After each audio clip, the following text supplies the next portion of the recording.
നിങ്ങളത് ശരിക്കും ഉപയോഗപ്പെടുത്തുന്നില്ല എന്ന് നമുക്ക് സംശയം തോന്നുന്നു. കാരണം ഇത്ര നല്ലൊരു സ്ഥലം, ഇത്ര നല്ലൊരു പ്രമിസസ് ആയിട്ട് കുറച്ച് പേരെ ഞങ്ങൾ കാണുന്നുള്ളൂ. അപ്പം ശരിക്കും പറഞ്ഞാൽ നിങ്ങൾക്ക് അത് നല്ല ഈ ക്ലാസ് കുറച്ച് പേരായതുകൊണ്ട് കുഴപ്പമൊന്നുമില്ല. പക്ഷേ ഡോക്ടർ പ്രഭാത് നന്നായി പറഞ്ഞു തരും. തീർച്ചയായും നിങ്ങൾക്ക് ഈ ദന്താരോഗ്യത്തെ സംബന്ധിച്ചിടത്തോളമുള്ള സംശയങ്ങൾക്ക് നിങ്ങൾ ചോദിക്കണം ഈ ക്ലാസ്സിൽ. അതുപോലെ തന്നെ പരിശോധനയിൽ കുട്ടികൾക്ക് നോക്കിയിട്ട് നമുക്ക് എന്തൊക്കെയാണ് ദന്താരോഗ്യത്തെ സംബന്ധിച്ചിട്ടുള്ള കാര്യങ്ങളെന്നൊക്കെ പറഞ്ഞു തരും. അത് നിങ്ങളതിൽ ഉൾക്കൊള്ളണമെന്ന് കൂടിയാണ് ഞാൻ അഭ്യർത്ഥിക്കുന്നത്. ഒരിക്കൽ കൂടി നിങ്ങളെല്ലാവരെയും ഈ പരിപാടിയിൽ വന്നതിന് ഞങ്ങളെ ഇന്ത്യൻ ഡെന്റൽ അസോസിയേഷൻ്റെ നന്ദി അറിയിച്ചു കൊടുക്കുന്നു. ഞാൻ ഡോക്ടർ പ്രഭാകരനെ ഈ പരിപാടിയിലെ എന്തിനാ പറ, നിങ്ങൾക്ക് പല്ലുമായി ബന്ധപ്പെട്ടിട്ടുള്ള പ്രശ്നങ്ങൾ പറഞ്ഞു തരാനും എങ്ങനെ പല്ല് തേക്കാനും പഠിപ്പിച്ചു തരാനും എന്തൊക്കെ ശ്രദ്ധിക്കണം പറഞ്ഞു തരാൻ വേണ്ടിയാണ് കേട്ടോ. അപ്പൊ ഈ ക്ലാസ് വൃത്തിയായിട്ട് നിങ്ങൾ കേൾക്കൂലേ? ഓക്കെ, ലാസ്റ്റ് കുറച്ച് ചോദ്യം ചോദിക്കും കേട്ടോ. Okay, ready. എത്ര പല്ലുണ്ട് മനുഷ്യന്? ഫോണിൽ കണ്ട ചോദ്യം എത്ര പറഞ്ഞ് ആകെ അമ്മമാർക്കും പറയാം കേട്ടോ, എല്ലാവർക്കും പറയാം. ഇതെല്ലാവർക്കും ടോപ്പിക്, കുട്ടികൾക്കും അമ്മമാർക്കും എല്ലാവർക്കും ടീച്ചേഴ്സിനും പറയാം, കുഴപ്പമില്ല. എത്ര പല്ലുണ്ട് മൊത്തം മനുഷ്യന്? 32. വേറെ സാർ പറയാം, നിങ്ങൾക്കറിയോ എത്ര പല്ലുണ്ട്? 32. വേറെ 32 എല്ലാവരും ഉത്തരവും ഉണ്ടോ? എന്നെ 15. വേറെ എത്ര? 35. ഞാൻ പറയട്ടോ, ഈ പറഞ്ഞതിനെല്ലാം തെറ്റുണ്ട്. നമുക്ക് മൊത്തം 52 പല്ലുണ്ടാവും ഒരു മനുഷ്യന്റെ ജീവിതകാലം. ആദ്യം ഒരു 20 പാൽപ്പല്ല് വരില്ലേ, ഇല്ലേ? അതിനുശേഷം 32 പുതിയ പല്ല് വരില്ലേ, ഇല്ലേ? അങ്ങനെ മൊത്തം 52 പല്ല് ഒരു മനുഷ്യന്റെ ജീവിത കാലയളവിലുണ്ട്, അല്ലേ? കറക്റ്റ് അല്ലേ? ഓക്കെ, അപ്പൊ ഇത് ചോദിച്ചു കഴിഞ്ഞാൽ പറയേണ്ടത് 32 പുതിയ പല്ലും 20 പാൽപ്പല്ലും, അങ്ങനെ 52 പല്ലുണ്ട്. ഏത് ജീവിയിലാണ് ഏറ്റവും കൂടുതൽ പല്ലുള്ളത്?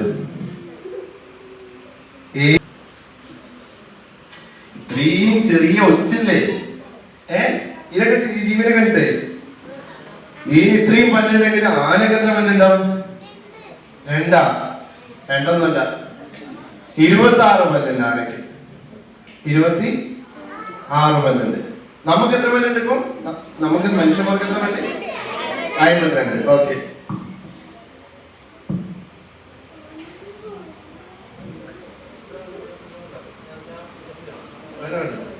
അപ്പൊ സിംഹത്തിന് 30 പല്ല് കേട്ടോ. അപ്പൊ ഇനി ക്ലാസ് പോകുമ്പോൾ ഏകദേശം പല്ലിന്റെ എണ്ണം നമുക്ക് 52 പല്ല്, ഒച്ചിന് ഇത്ര പല്ല് എല്ലാം മനസ്സിലായില്ല ഏകദേശം. നമുക്ക് അടുത്ത ടോപ്പിക്കിലേക്ക് പോകാം. എന്തുകൊണ്ടാണ് മനുഷ്യർക്ക് മാത്രം പല്ലുവേദന ഉണ്ടാകുന്നത്, മൃഗങ്ങൾക്ക് പല്ലുവേദന വരാറുണ്ടോ? നമ്മളെല്ലാം പല്ലുവേദനയായിട്ട് പല്ല് ഡോക്ടർമാരെ കാണിക്കൂലേ? ഒന്നുമില്ലേ ഡോക്ടറെ കാണിക്കാം, ഇടയ്ക്കൊന്നും പോയി കാണിക്കില്ല. അതുമൂലം പല്ലിനിടയിൽ പല്ലാണ് 10 എണ്ണം ഉണ്ടെങ്കിൽ അതിലൊന്ന് പോയി കഴിഞ്ഞാൽ അടുത്തുള്ള പല്ലിനെ ചെയ്യുന്ന ഇതിനടിയിലെല്ലാം ഗ്യാപ്പ് വന്നിട്ട് ഭക്ഷണം കുടുങ്ങും. അപ്പൊ ഒരു പല്ല് പോയാലും പ്രശ്നം.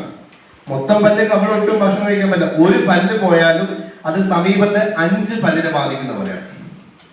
2 അടുത്തുള്ളത് മോളിൽ ഒരു പല്ല് താഴോട്ട് ഇറങ്ങും, ആ ഗ്യാപ്പിലോട്ട്, അതിന്റെ അപ്പുറത്തുള്ള 2 പല്ല്, പിന്നെ ക്രമേണ ആ ബാക്കിയുള്ള സൈഡിലെ പല്ല്. അപ്പൊ ഒരു പല്ല് പോയാലും പ്രശ്നം.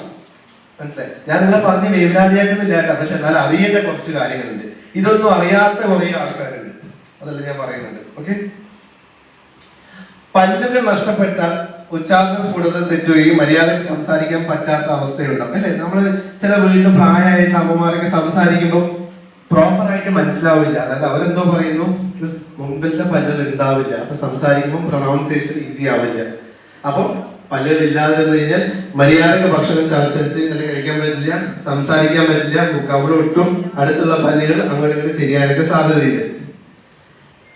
അവഗണന, എല്ലാവരും ഈ സ്ലൈഡിലേക്ക് നോക്കണേ. അവഗണന എന്താ?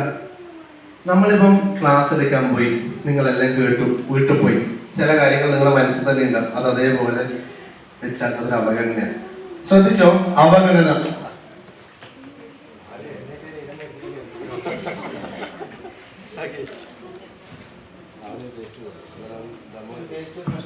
ഒരു ഫ്രഷ് പേസ്റ്റ് കൊടുക്കുന്നുണ്ട്, വീട്ടിൽ പോയി പല്ലേക്കാനാണ് വിളിച്ചത്.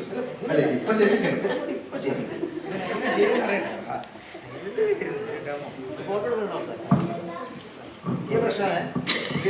നീ എങ്ങനെ പല്ലേക്കുന്നത് കാണിച്ചു, എങ്ങനെ പല്ലേക്കുന്നത് കാണിച്ചു. എങ്ങനെ നീ പല്ലിയേക്കുക? അപ്പൊ ലൈവ് ഡെമോ ഉണ്ടോ? ലൈവ് ഡെമോ ഉണ്ട്. എങ്ങനെ നീ പല്ലിയേക്കുക? ഹാൻഡ്സ് നിങ്ങൾ വേസ്റ്റ് ആക്കി ഫുൾ പ്ലേ. ആ ഓക്കെ ഓക്കെ. ഒരു മിനിറ്റ്, ഇതിലൊരു മിസ്റ്റേക്ക് വെച്ചാൽ എല്ലാവരും ബ്രഷിൽ നിറച്ചും പേസ്റ്റ് ഉപയോഗിക്കും അല്ലേ? ഇവിടെ നോട്ടി പെപ്സിഡന്റൊക്കെ പരസ്യമുണ്ട്, ഇങ്ങനെ തേക്കും. കമ്പനിക്കാരുടെ പരസ്യം അത്രയും തേക്കുന്നുണ്ട്. കുറച്ചെടുത്താൽ മതി, വളരെ മിനിമം എടുത്തിട്ട് ശേഷം നമുക്ക് വാഷ് ബേസിനില്ലേ, വാഷ് ബേസിൽ അവിടെ കുറച്ച് വെള്ളമാക്കിയിട്ട് നമ്മളെ കയ്യിലൊന്ന് ടച്ച് ചെയ്ത് കഴിഞ്ഞാൽ ഈ ബ്രിസിൽസിലേക്ക് പേസ്റ്റ് ഇറങ്ങി ചെല്ലും അല്ലേ? നമ്മളിത് നിറച്ചും എടുത്തിട്ട് ഒറ്റ തേക്കലിന് വായിലിടും. പേസ്റ്റ് ഒന്നും പോലെ ചെയ്യാം, കുറച്ചാക്കിയിട്ട് കുറച്ച് വെള്ളം നനച്ച് കൈ കൊണ്ട് ടാപ്പ് ചെയ്യാം.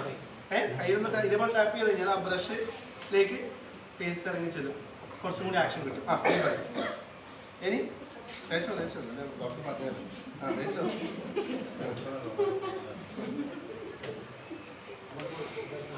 ഇങ്ങനെയല്ല, ഇപ്പം തേക്കുന്നതിലും ചെറിയ മിസ്റ്റേക്ക് ഉണ്ട്. ഞാൻ കാണുന്നില്ല മോനെ കുട്ടാ, ഇവിടെ കുട്ടാ, ഈ പല്ല് എപ്പോഴും നമ്മൾ ബ്രഷ് ചെയ്യുമ്പോഴേ ഒരു സർക്കുലർ മോഷനിലാണ് പല്ല് തേക്കുന്നത്. ഇങ്ങനെ ഇവനിപ്പോൾ തേച്ചത് എങ്ങനെയാ മോനെ? ഇങ്ങനെ തേച്ചത് എപ്പോഴും സർക്കുലർ മോഷനിലാണ് പല്ല് തേക്കേണ്ടത്. തുറന്നിട്ട് ഇവിടെ ഇങ്ങനെ തേക്കേണ്ടത് കേട്ടടാ, കേട്ടുവാ. ഈ സൈഡിലും അത് തുറന്നേ, പല്ലിൻ്റെ മുകൾ ഭാഗത്ത് ഇങ്ങനെ തേക്കാം, കേട്ടുവാ. പോയി ഭാഷയിലോ അപ്പോൾ അതിങ്ങനെ ആക്കിയിട്ട് രാവിലെ പോകുന്ന പോക്കിൽ ഭയങ്കര സ്പീഡിൽ പോകും. ആ കളറിൻ്റെ അംശം ബാക്കി വായിലുണ്ടാവും.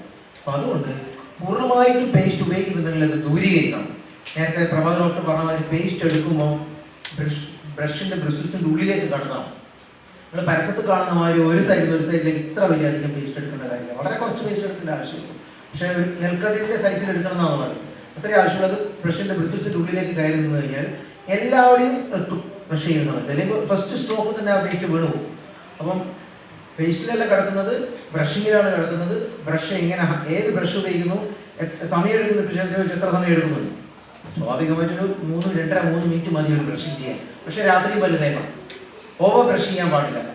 നേരത്തെ ഡോക്ടർ കാണിച്ചത് മാതിരി ഇങ്ങനെയുള്ള സ്റ്റോക്കാണ് എടുത്തൊരിക്കലും ഇങ്ങനെ വരയ്ക്കരുത്. അങ്ങനെ വരയ്ക്കുമ്പോൾ പല്ല് തേഞ്ഞു പോകും. അപ്പം അത് ഒരു ഇമ്പോർട്ടൻ്റ് ആയിട്ടുള്ള കാര്യമാണ്. ബ്രഷിംഗ് ആണ് important paste എടുക്കുന്നതിനേക്കാളും.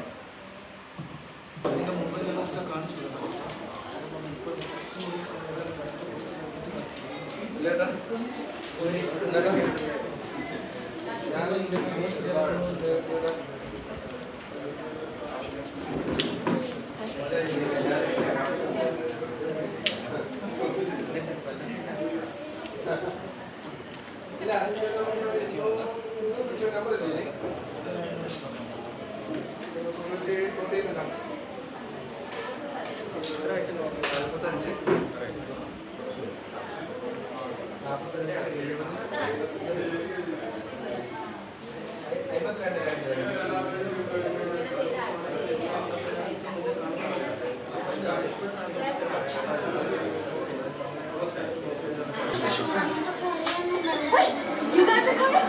We want to listen for the world. We're going to snap the wildest, coolest talent in the jungle. It's our inspiration for this year's Carnival show. Amazon.